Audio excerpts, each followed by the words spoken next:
Major funding for KPBS Evening Edition has been made possible in part by Anderson Plumbing, Heating and Air, proud to support the mission of KPBS and privileged to serve San Diego clients. Anderson Plumbing, Heating and Air, helping homeowners maintain drain, heating, and cooling systems since 1978.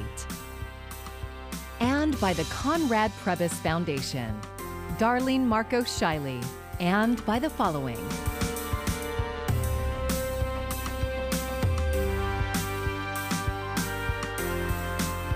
And by viewers like you. Thank you.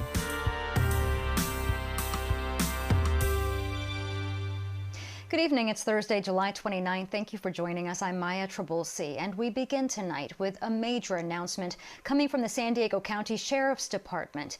Bill Gore, who has served 12 years as sheriff, will not seek re-election in 2022. Gore's third term will officially end on January of 2023.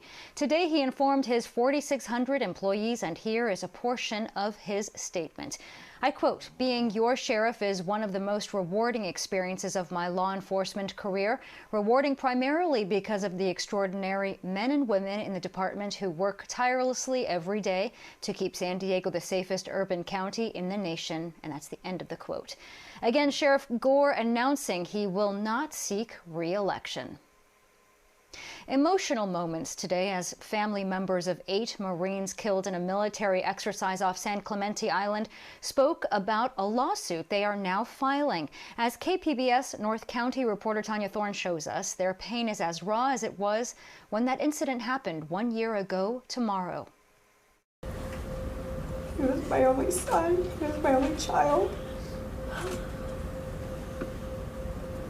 He was my whole world. Alita Beth's son, Evan, was a 19-year-old Marine private. He was one of the 9 service members on board the sunken AAV. Today, the families of those service members announced a lawsuit against BAE Systems, the vehicle manufacturer. I just want all of our boys to be safe going forward, and I miss my kid. I would give anything to bring him back. Annie Deladonna is the attorney representing the families. She says the 9 men could be alive today if it wasn't for a manufacturing defect. And they got a few people out. Then, tragically, a wave came and swept away all 4 of those Marines into the ocean. And once again, that door clasped shut. And they were trapped in a dark coffin and no way to get out. Deladonna says, according to BAE Systems, it should have taken 18 seconds per person to get out of the vehicle. That's less than 3 minutes for all 9 men. She says they had 45 minutes to get out, but couldn't make it. It's because the weight of the water and the weight of the cargo hatch door was too heavy, and there was no way to lock it in an open position. So it kept coming back down with each wave. And finally they were trapped in and they sank to the bottom of the ocean floor. Deladonna says a 4,000-page military report cited leaks and transmission problems with the AAV, but didn't mention anything about the exit being a defect. A statement provided by the Marine Corps said it is committed to identifying the issues that led to this tragedy and to preventing future occurrences. A comprehensive review of amphibious operations is underway, being conducted by senior Marine Corps and Navy personnel. BAE Systems also provided a written statement saying it cannot comment on the lawsuit, but the company did offer sympathies to the families. Tanya Thorne, KPBS News. More than a year after the fire that destroyed the USS Bonham Richard, the criminal case is moving forward. KPBS military reporter Steve Walsh says the Navy is charging a sailor. The Navy announced charges are being brought against an unnamed sailor who served on board the USS Bonham Richard for the July 12, 2020 fire that destroyed the Navy vessel. Vice Admiral Steve Kohler, commander of the U.S. 3rd Fleet, has directed a preliminary hearing to determine whether the sailor will face a court-martial for arson. No hearing date has been set. Bob Schaft, who is a spokesperson for the International Association of Arson Investigators, he says it's not uncommon for someone within the organization to commit arson. It's very hard to prevent unless you have some information come out ahead of time that somebody is planning to do something like this, and then you could kind of surveil them and keep tracks on them. But it's very hard to prevent stuff like this from happening. The fire burned for 4 days in San Diego Bay. Units from around San Diego were called in to fight the fire. A separate command investigation will outline what lessons the Navy can take away from the fire. Steve Walsh, KPBS News. Some South Bay schools are dealing with COVID cases just a week into the new school year. KPBS reporter Melissa May has the story. Schools in the South Bay were the first to open for the new school year, and they are the first to have positive COVID-19 cases.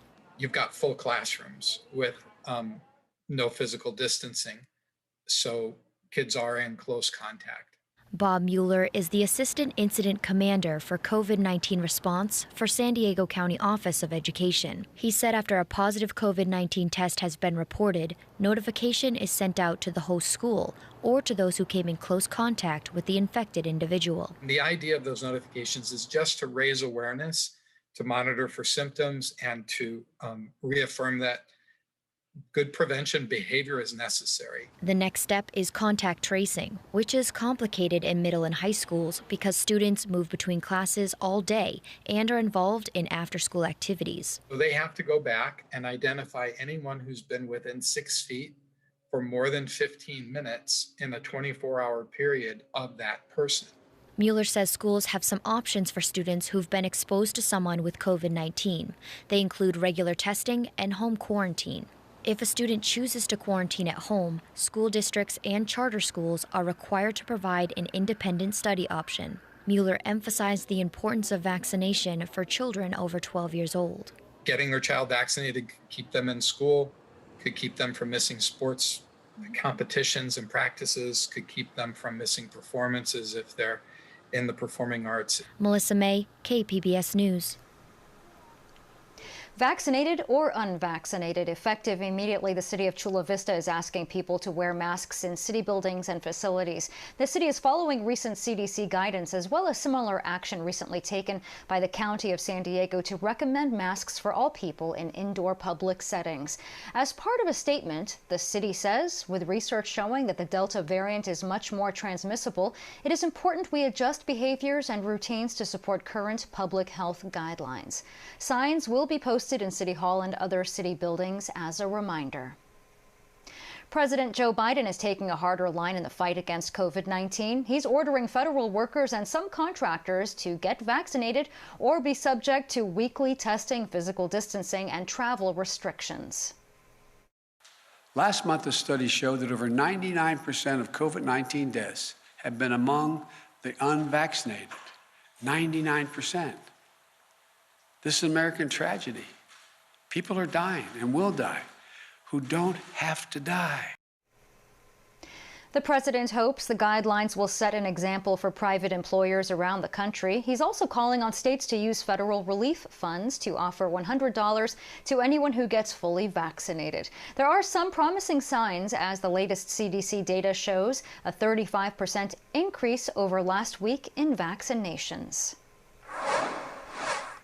A reminder, everyone aged 12 and older may be eligible for a vaccine. For more information or way to get one, visit our website, kpbs.org, and click on the vaccines link right on our homepage. Local leaders are committing to a future with zero emissions from transportation. KPBS reporter Alexandra Rangel has more on the new action plan to increase electrical vehicles on the road by 2030. California's clean transportation goal is to have 8 million zero-emission vehicles by 2030. That means San Diego would need to increase its cars on the road by more than 700,000 electrical vehicles. A to Z, which stands for Accelerate to Zero Emissions, is a coalition of groups in the county committed to making that happen. San Diego Gas and Electric is one of them. They're hoping that with better infrastructure and more charging stations, residents will transition to hybrid and electric cars.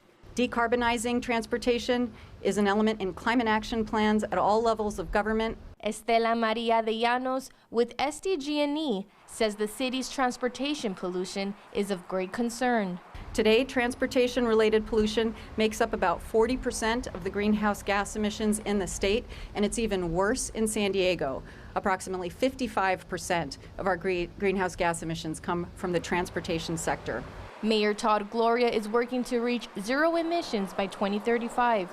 He says clean transportation is also about improving public health. This isn't just about the environment, but it's also about equity. And we recognize that our climate crisis is impacting communities of concern. Vice Chair Nora Vargas says she's seen the health impacts in her district. Other communities like Barrio Logan and National City, located around the port, also experience significant impacts due to the traffic stemming from the movement of goods. The A to Z collaborative includes stakeholders from Sandag, County of San Diego, the city, and the Air Pollution Control District. Alexandra Rangel, KPBS News.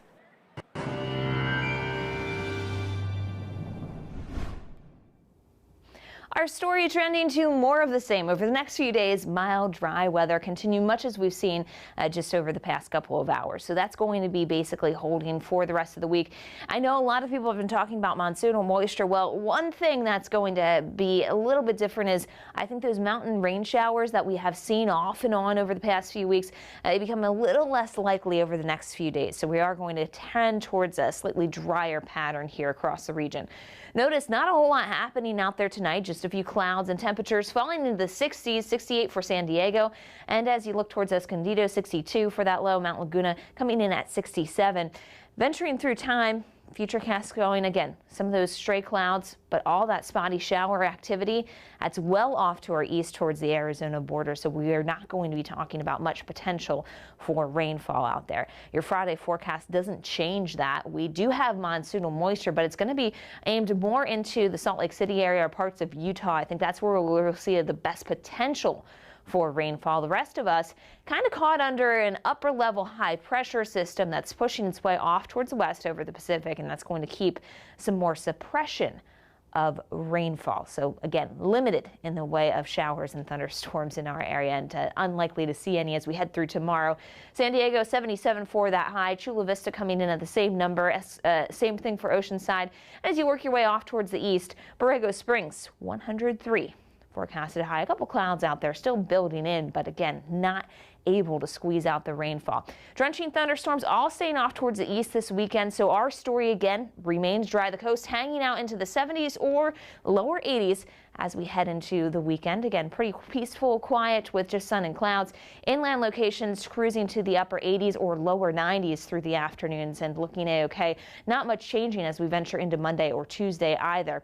And for mountain locations, just a few clouds out there. Could there be a thunderstorm around tomorrow? Possible, but I think it's pretty limited, and the desert's probably staying largely dry, especially as we get through the weekend. For KPBS News, I'm meteorologist Melissa Constanzer. Child care centers were hit hard here in San Diego and across the country during the pandemic. And as KPBS reporter Claire Tregesser found out, their troubles are not going away. It's been a rough past year and a half for Randy Lum and his 4-year-old son, Miles. So they were excited for Miles's first day at a new preschool last week. But their excitement didn't last long. We caught a summer cold. And with any cold, for you to go back to school, you need a negative COVID test. After just one day at school, Miles was home again. He went back on a Friday, but on Saturday, they got more bad news. I got a call from the YMCA. Long story short, one of the kids over the weekend tested positive, and the kid was at school on Friday. So that's where this was in Miles's class. So Miles was exposed. So his class is automatically shut down for 2 weeks. Lum and his wife Abigail are back to a reality they thought they'd moved past, trying to work from home while taking care of Miles and his younger sister Amelia. Though Amelia wasn't exposed, they're also keeping her home for 2 weeks. Abby's upstairs, working normally, and I'm just stuck downstairs with the devils. At most child care centers, it still looks like 2020. Kids 12 and under are unvaccinated, so everyone ages 2 and up are wearing masks. And providers are still taking other precautions, which is hard on their business. So says Laura Cohn, an early education and child care advisor. Some of them are choosing to serve fewer kids or serve them in stable groups that make it harder to staff. And all of those things are just reducing the total amount of revenue that they can pull in for their business. And already these are businesses operating on thin to non-existent margins. Sally Chenoweth, the owner of Discovery Preschool in Oceanside, says she's now at 70% capacity. And she's allowing groups of kids to mix in the morning and evening so she can extend her hours. But she can't count on consistency, especially now that the Delta variant is causing cases to surge again. Like, I could have called off my wait list and filled up all of my classes like right away. Could have done it, but I'm just so worried that things are going to go back in the other direction, and then I'm going to have to ask all these people that started, now you have to leave and go do something else. Chenoweth says she, like many providers, are struggling to hire new staff. She's also had to pass on costs to parents. This year, she raised rates by 8%. Holly Weber, the owner of Magic Hours Children's Center in Mira Mesa, says she's at 60% capacity now. And she's stuck at that level because she can't hire more qualified staff to increase class sizes. The only thing that's stopping us is having a qualified staff member to continue to build. The COVID vaccine for kids 2 and up should be a glimmer of hope on the horizon. It could possibly come by late fall or early winter. But it doesn't make Weber feel much better. Once it becomes available, how many parents are willing and comfortable? What if we have a significant amount of parents who are uncomfortable to vaccinate their child? How much longer are these restrictions going to continue to affect child development centers? One positive is that masks have really cut down on the typical illnesses that usually course through daycare centers. Weber says she plans to use them well into the future during cold and flu season, but she's worried about the developmental impacts. We have 2-year-olds that, that have never seen the faces of their caregivers. For parents like Lum, he knows the year ahead will likely involve staying at home from work when a kid is sick, even with just a runny nose. And that puts new weight on his day-to-day decisions. Having kids at home who are not vaccinated, who won't be vaccinated for probably another year, I'm going to wear a mask. I'm going to wear a mask like nothing's changed because nothing has. Claire Tregesser, KPBS News. Hemp farms are booming, but are largely unregulated in San Diego County. The crops look like marijuana and they emit a strong smell, but are not psychoactive. Still, as iNews Source investigative reporter Kate Cicada explains, some residents say the crops are causing major health problems. A row of greenhouses sits alongside a stretch of homes in suburban Encinitas. Susan Pignataro lives about 500 feet from the hemp farm. She says her family has dealt with dizziness, nausea, and serious respiratory problems since October. I mean, imagine being woken up at 2 o'clock in the morning and losing lung capacity, feeling that you can't breathe. That's what we went through. And I'm not against hemp. I'm not against growing businesses. If that were the case, I would have collected money for lawsuits long ago.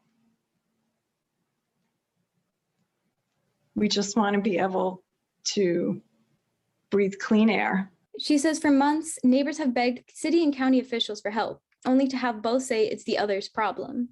Unlike more than 24 counties in California, San Diego County has no restrictions in place for hemp farms. It has been maddening. All you want is help. And all we were doing was getting brushed off. Being told it's the county's responsibility. And then the county would say it's the city's responsibility. The farmers chalk up the tensions to a distaste for the odor. To try and combat neighbor concerns, they've installed filters, kept the greenhouses closed on warm days, and added crates to block the wind. Here's Josh Schneider, who runs the hemp farm in Encinitas. I think that it's complete garbage what they're accusing us of based on zero evidence. They're literally, it's fake news. They're making stuff up. They're claiming things that are going on that they cannot possibly attribute to this. And they have no evidence that any of this is related to any of the symptoms that suddenly materialized that have failed to materialize amongst any of our staff. Now, hemp production at the farm in Encinitas is shutting down and relocating to Vista. But the issues haven't ended.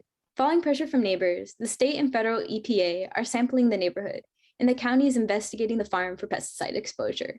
For KPBS, I'm iNewsSource investigative reporter Kate Cicada. And iNewsSource is an independently funded nonprofit partner of KPBS. I'm Judy Woodruff. Tonight on the NewsHour, vaxing and masking, a nationwide push to encourage people to get the shot and stay safe to stem this surge. Coming up at 7 after Evening Edition on KPBS. Tiki Oasis returns from quarantine to celebrate its 20th year at the new location of the recently renovated Town and Country Resort. KPBS arts reporter Beth Accomando has this preview of the event that runs through Sunday. Welcome to Tiki Oasis.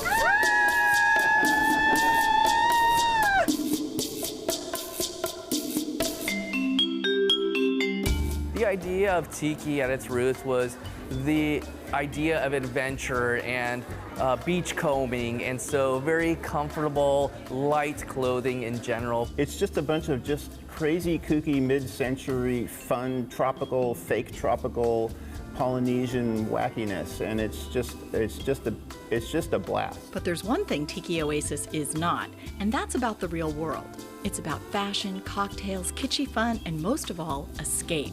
For 2 decades, Tiki Oasis has boasted that it's the biggest tiki weekender on the planet and will quell your wanderlust and quench your thirst. It is just 5 days full of fun, music, drinks. But maintaining an oasis in a world still dealing with COVID-19 and facing mounting social injustice issues can be a challenge. Like life, it's a balance of just knowing the escapism, but know that there are real world problems that are out there. In an attempt to address that balance, Tiki Oasis created the Diversity and Inclusion Council. So the Diversity and Inclusion Council was created last year, and we as a group came together and we felt like we wanted the event to be safe and inclusive and just for all attendees to feel like they belong here. But at its core, it's about escaping reality and the allure of something that just seems exotic, says Gregorio. As a child, I used to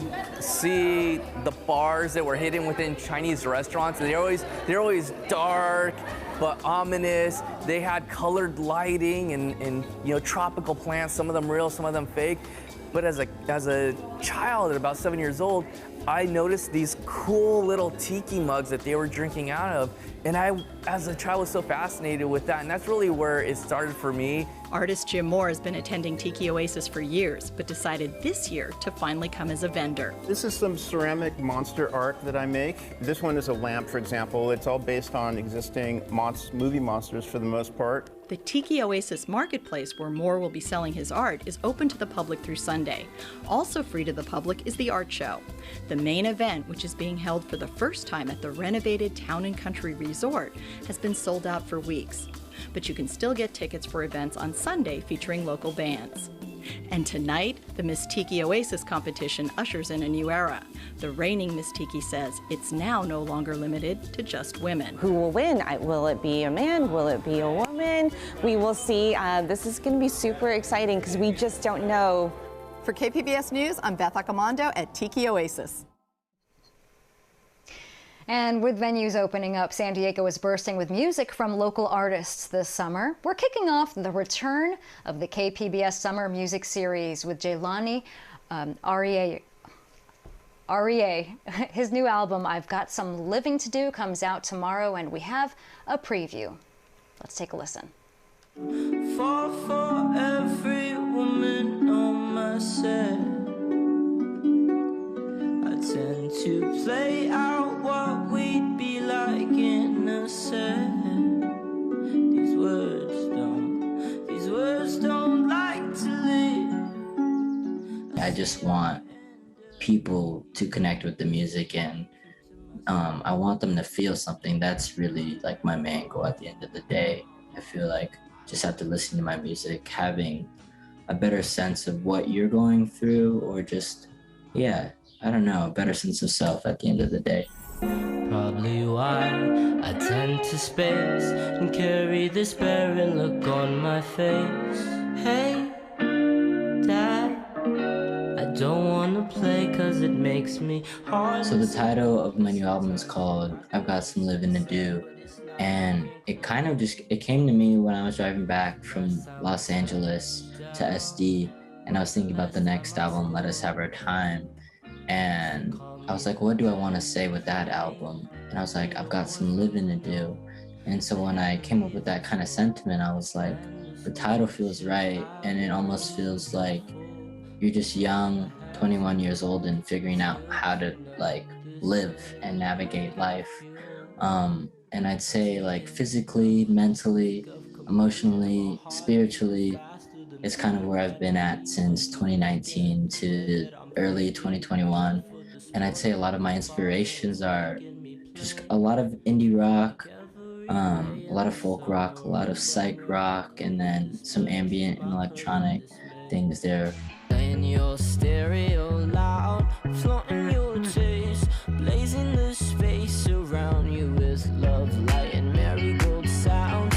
Pray we live a long life, seeking our futures. And again, that was Jelani Rea. Make sure you check that out. And you can watch the rest of the interview and find all of tonight's stories on our website, kpbs.org. Thanks for joining us. I'm Maya Trabulsi. Have a great evening. Major funding for KPBS Evening Edition has been made possible in part by Anderson Plumbing, Heating and Air, proud to support the mission of KPBS and privileged to serve San Diego clients. Anderson Plumbing, Heating and Air, helping homeowners maintain drain, heating, and cooling systems since 1978. And by the Conrad Prebys Foundation, Darlene Marco Shiley, and by the following: